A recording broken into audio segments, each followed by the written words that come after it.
রবিবার শহর কলকাতার ব্রিগেড গ্রাউন্ডে চলে লক্ষ্য কণ্ঠে গীতা পাঠ, যেখানে প্রচুর মানুষ একসঙ্গে গীতা পাঠ করেন। আর সেই অনুষ্ঠানে কেন মুখ্যমন্ত্রীকে দেখা যায়নি সেই প্রশ্ন তাকে সাংবাদিকরা করেন। কেন মমতা ব্যানার্জি যাননি ওই অনুষ্ঠানে, এবার তার ব্যাখ্যা দিলেন মুখ্যমন্ত্রী। তার কথায় তিনি বিজেপির প্রোগ্রামে কেন যাবেন? সাংবাদিকদের প্রশ্নের উত্তরে তিনি বলেন, আমি বিজেপির প্রোগ্রামে যাব কি করে? এটা নিরপেক্ষ একটা অনুষ্ঠান হলে আমি নিশ্চয়ই যেতাম। আমি বিজেপির প্রোগ্রামে কি করে যাব? আমার তো একটা মতাদর্শ আছে। আমি সব ধর্মকে সম্মান করি, আমি সবাইকে সম্মান করি। যেখানে বিজেপি সরাসরি যুক্ত সেখানে যাব কি করে? আমাকে এই শিক্ষা দেওয়া হয়নি। যারা বাংলা বিরোধী তাদের সঙ্গে আমি নেই। মমতা ব্যানার্জিকে যখন এই প্রশ্ন করা হয় তখন তার উত্তরে কি বলেন তিনি, শুনুন। আমি কি করে জানবো বিজেপির প্রোগ্রামে আমি যাবো কি করে?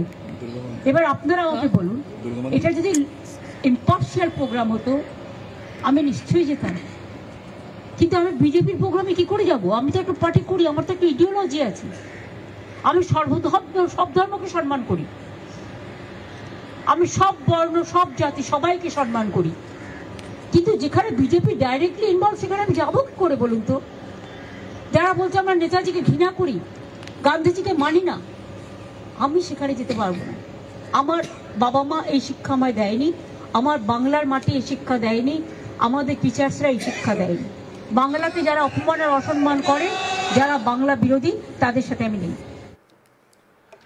মুখ্যমন্ত্রীকে এক সাংবাদিক প্রশ্ন করেন, গতকাল গীতা পাঠের আসর হয়েছে কিন্তু আপনি যাননি, অনেক সাধু সন্ত বলছেন আপনি গেলে ভালো হতো।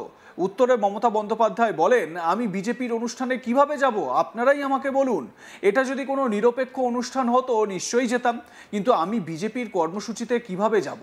আমার তো একটা আইডিওলজি আছে।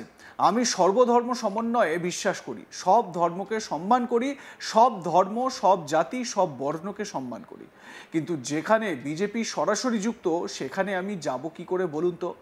ওরা বলছে নেতাজিকে ঘৃণা করে, গান্ধীজিকে মানে না। আমার বাবা মা আমাকে এই শিক্ষা দেয়নি, আমার বাংলার মাটি আমাদের শিক্ষকরা এই শিক্ষা দেননি। বাংলাকে যারা অপমান করে অসম্মান করে তাদের সঙ্গে আমি নেই। আরও একবার আপনাদের শোনাই মুখ্যমন্ত্রী মমতা ব্যানার্জি এ প্রসঙ্গে কি বলেছেন, শুনুন। আমি কি করে জানবো বিজেপির প্রোগ্রামে আমি যাবো কি করে? এবার আপনারা আমাকে বলুন, এটা যদি ইম্পার্শিয়াল প্রোগ্রাম হতো আমি নিশ্চয়ই যেতাম, কিন্তু আমি বিজেপির প্রোগ্রামে কি করে যাব? আমি তো একটা পার্টি করি, আমার তো একটা ইডিওলজি আছে। আমি সব ধর্মকে সম্মান করি, আমি সব বর্ণ সব জাতি সবাইকে সম্মান করি, কিন্তু যেখানে বিজেপি ডাইরেক্টলি ইনভলভ সেখানে আমি যাবো কি করে বলুন তো? যারা বলছে আমরা নেতাজিকে ঘৃণা করি, গান্ধীজিকে মানি না, আমি সেখানে যেতে পারবো না। আমার বাবা মা এই শিক্ষা আমায় দেয়নি, আমার বাংলার মাটি এই শিক্ষা দেয়নি, আমাদের টিচার্সরা এই শিক্ষা দেয়নি। বাংলাতে যারা অপমান আর অসম্মান করে, যারা বাংলা বিরোধী, তাদের সাথে আমি নেই।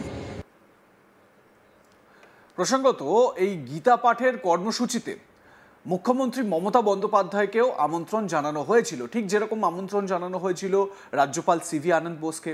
রাজ্যপাল এই অনুষ্ঠানে উপস্থিত ছিলেন কিন্তু মুখ্যমন্ত্রী সেখানে যাননি।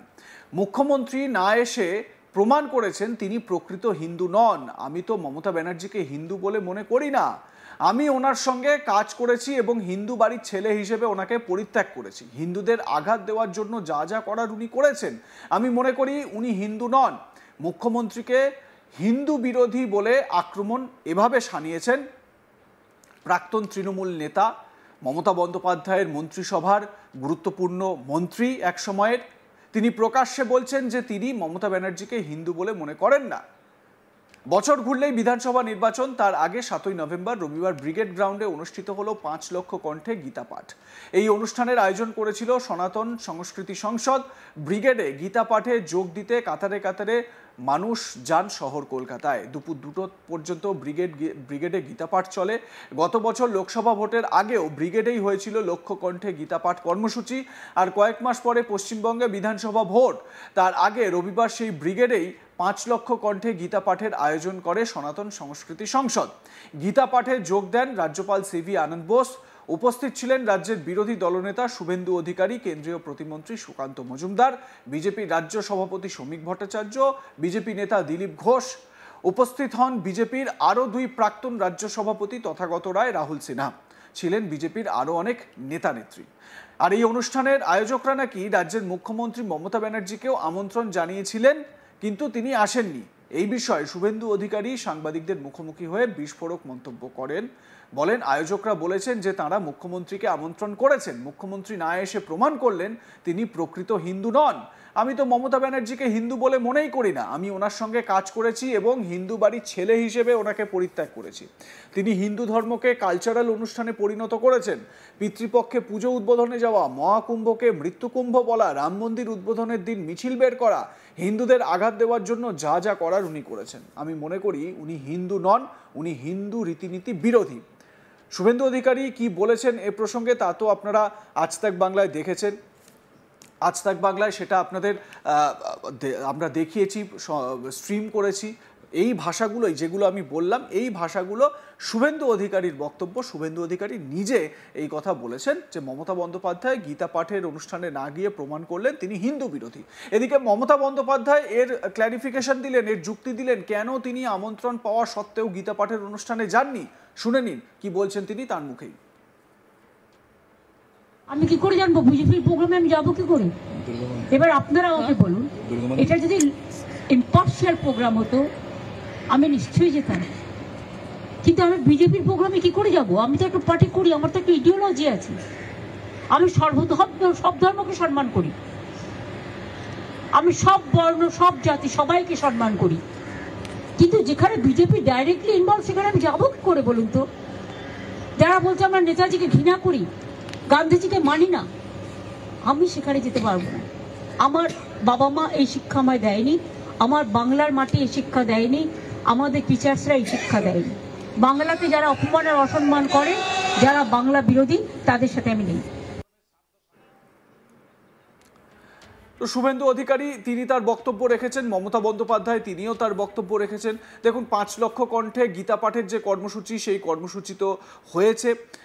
কাতারে কাতারে মানুষ, সনাতনী বিশ্বাস থেকে মানুষ এসেছেন, কিন্তু যেটা খুব ইন্টারেস্টিং লেগেছে সেটা হচ্ছে একজন মুসলিম মহিলা, তিনি বিজেপি কর্মী হতে পারেন বা বিজেপির সমর্থক হতে পারেন, রেবেকা মোল্লা, তিনি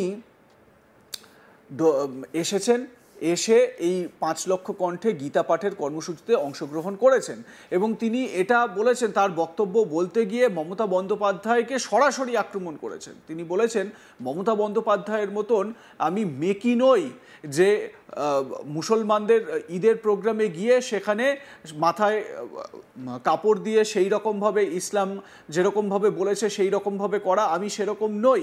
আমি আমার মতন করে এসেছি, আমি অবশ্যই এই গীতা পাঠ কর্মসূচি, সেই কর্মসূচি সম্পর্কে দেখতে চাই বা গীতা পাঠ দেখতে চাই। আপনাদের মতামত কি এ বিষয়ে জানাতে ভুলবেন না। দেখতে থাকুন আজ তাক বাংলা, সাবস্ক্রাইব করুন আমাদের ইউটিউব চ্যানেলটি, বেল আইকন প্রেস করুন নোটিফিকেশন পেতে।